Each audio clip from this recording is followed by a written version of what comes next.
I'm James Vowles. I'm the Motorsport Strategy Director, and I'm here to answer your questions about the Azerbaijan Grand Prix.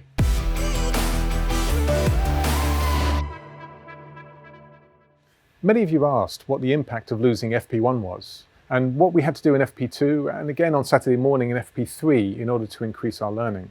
The reality behind FP1 is that 90-minute slot allows us a huge amount of learning on, for example, how the brakes are performing, what temperature they're operating at, how the cooling systems are performing, what fuel we're consuming, and how the tyres are, what temperature they're at, whether they're hot, cold, and how to adapt that across the weekend. And when you lose that time, you lose some of the adaptability. But of course, it was the same for near enough everyone. The result in an FP2 on Friday is that we extended the long runs, the ones that we did at the end of the session, and did more laps with them. And again, on the lower fuel at the beginning, a few more laps as well, because the mileage is something that became free to us. We haven't done the running in the morning. But even then, you're still on the back foot. You're still losing information relative to what you would have had if you had the whole 3 hours of running. And as a result of that, you try and develop experiments that perhaps go across both cars. Perhaps you're more extreme in the setups that you try in order to maximize your learning. And on Saturday, you try and bring that all together. In qualifying 3 for the second run, you may have seen our two cars pull to the left-hand side on pit exit and sit and wait for cars to go past. This wasn't for track evolution.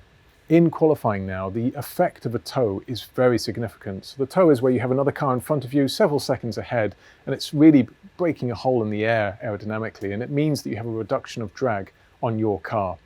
In Baku, this effect is very extreme. You can see on these speed traces the divergence in the car with a tow and without a tow. And it's around about 4/10 in Baku, so a significant amount that you can or cannot be on pole as a result of it. Over the last few races, you've been seeing what we would call almost a Mexican standoff in the pit lane. Everyone has their engine fired up and everyone's looking at each other for who's going to go first to go out on track. And they will be the car that effectively leads others and creates the tow.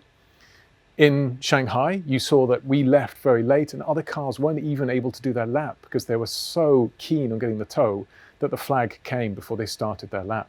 And in Baku, we were very conscious that this effect could well dictate whether you're on pole or not. What we decided to do, therefore, is to send our cars out a little bit earlier, which will pull the whole train of cars behind us. That worked. And then do a practice start on the left-hand side, simply so that we did not end up at the front of the queue because we felt that the effect was so powerful. This is taking enormous risks, and indeed, we only crossed the line several seconds before the flag as a result of this. But in this situation, it worked. We pulled over to the left-hand side, other cars came past, Vettel led the pack and didn't have a tow on this particular occasion, allowing our cars to get into a nice position behind competitors and benefit both from a tow and a good track position. This sort of plan doesn't go without quite a bit of discussion beforehand, especially with the drivers, to make sure that they both understand, accept and agree as well the plan, because for them it's very difficult. You're asking them to break up what is a normal routine of going out into qualifying 3, a very high pressure situation, and doing something different. We discussed it with the drivers in the morning, make sure that they completely understood what we may or may not do during qualifying. And again, before they went out, we briefed them so that they understood exactly what was required of them, and they did a fantastic job.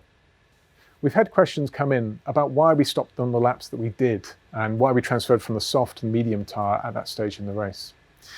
Leclerc was the only car in the top 10 on that medium. Everyone else was on that soft tyre. And the soft performed worse than we expected it to. We thought on slightly warmer track temperatures that maybe it would hang in there. We'd get 14, 15 laps out of it. But the reality was when we started to get to lap 7 or 8, it was starting to drop a lot of lap time. And indeed, Leclerc was the fastest man on track on that medium compound, showing how well it could work. Vettel came first for his stop.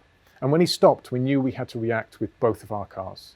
The gap between Valtteri and Lewis wasn't big enough in order to be able to stop Lewis first without compromising Valtteri's race. You saw in China we did exactly that. We stopped the second of the two cars first because what we do is optimize the lead car and then afterwards ensure that we are there to focus on getting the 1-2 for the team. In China we could do that without risk to the lead car, and indeed it was beneficial being on slightly fresher tyres, but here there was a risk for the win. And furthermore, Lewis had enough gap back to Vettel in order to be able to make the stop and come out ahead. If you look at the planner, what you can see here is Vettel stopping first, dropping down, that line going down indicating the pit stop. Then Lewis responding 2 laps later and Valtteri responding 1 lap later. And you can see Valtteri stops, comes out ahead in his own clear airspace. Lewis stopping 2 laps later, coming out ahead of Vettel. Now here's the interesting bit. We came out several seconds ahead, but the tyre has a little warm-up phase. We knew this.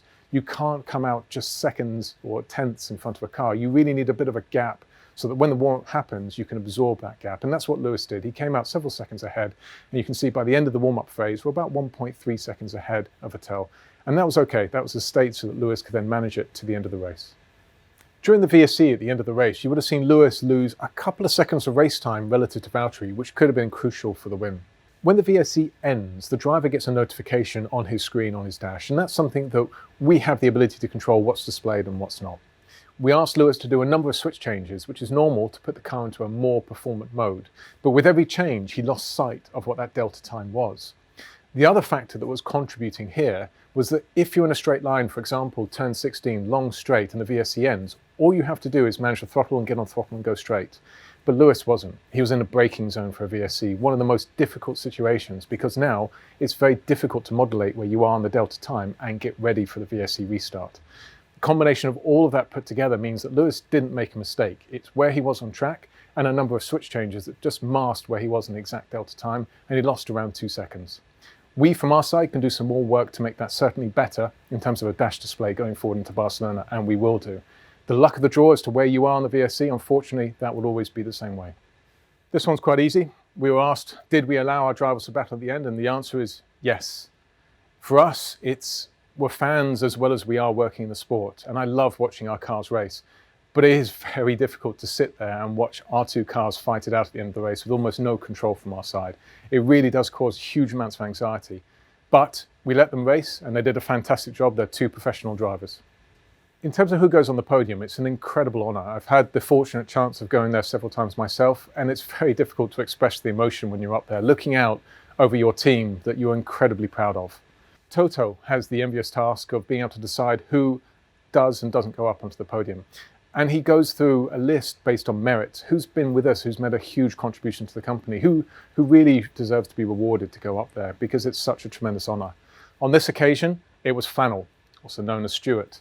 And his nickname of Flannel I'll leave for other people to guess, but I was incredibly proud to see him representing Valtteri up on the podium. Many of you are asking why Toto looked so serious at the end of the race. Just to put you in the mindset, because if you had an image of the pit wall, we would have been very similar. It's an incredible anxiety watching your two cars hang it out and race at the end. If it was a competitor and you're fighting for the win, you have huge amounts of adrenaline build up that comes out in an explosive way. But when it's your two cars, you actually feel a huge amount of relief when they both cross the line, because you know that you can go from hero to zero any second if anything happens between them, like Red Bull did the year before. And as a result of that, your emotions inside are very difficult to control in the same way, and it's a relief that you feel. Thank you very much for all your questions. It's been a pleasure answering them, and we really do enjoy giving you a little bit of insight from the team's perspective as to what happened during the Grand Prix, and hopefully you understand a little bit more about why we made the decisions we did. We look forward to analysing and answering your questions after the Spanish Grand Prix.